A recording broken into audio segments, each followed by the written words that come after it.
Stereotyping. This can be explained as the use of ideas to generalize a group of people such as a certain race, gender, and age. Whether it's an act that we've been victims of, an act that we've been guilty of using on other people, or maybe even seen on the media, it's something we're all familiar with. Focusing on the stereotypes surrounding the FNMI community, many of them were created because of their historical past, their struggles, and cultural traditions.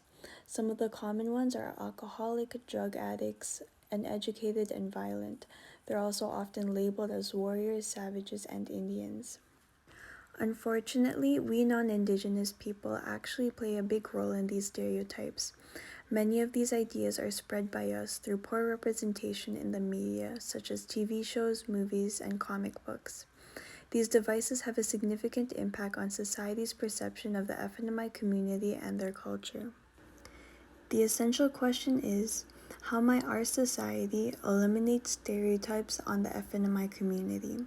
What can we do to stop the spread of these misleading stereotypes coming from the previous generations and change the same fixed negative mindset that has been tied to the FNMI people? The importance of this question comes from the fact that the FNMI community is constantly being mistreated, and stereotypes are a form of that. Aside from the traumatic past our people have experienced and the after effects, racism and discrimination are struggles that the Indigenous people suffer from society, and it's been an ongoing problem for a long time.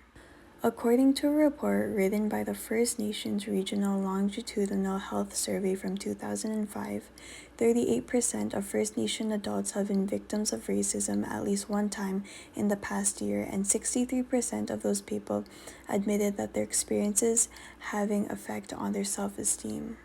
From Statistics Canada, hate crime targeting Indigenous people increase each year.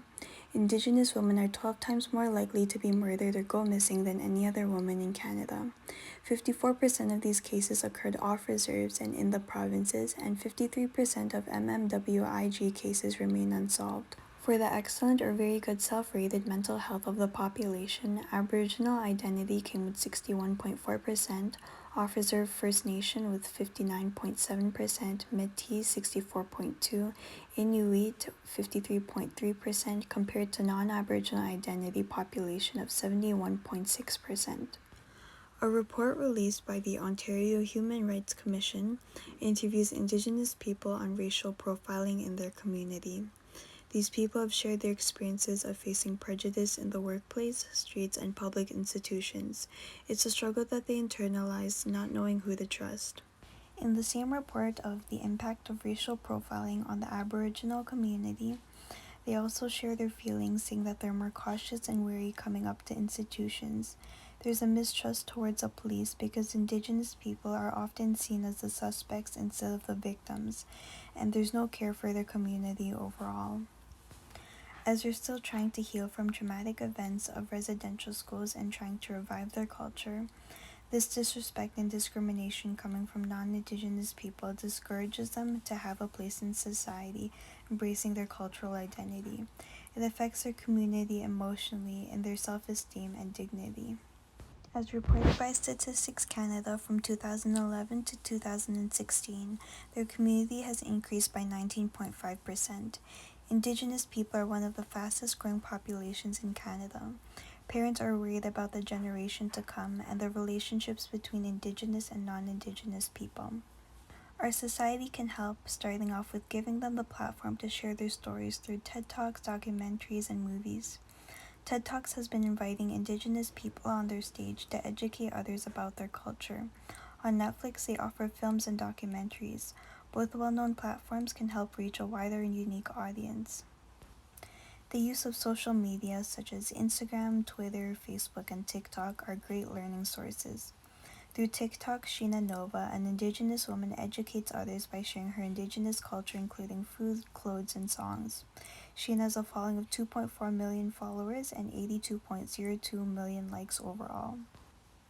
Pocahontas and Peter Pan are some of the most popular entertainment films that have affected our view of Indigenous people, though the FNMI community themselves have mentioned the flaws in representing their culture, so consulting the FNMI people beforehand or involving them in the works would progress into a better cultural representation. In 2015, the Truth of Reconciliation made Indigenous Studies mandatory in school. This curriculum includes education on residential school, the role of the government, treaties, and their way of life. We're off to a great start as more children will be able to be educated on the FNMI culture and their history. On our own time, we can also do our own research on the FNMI culture.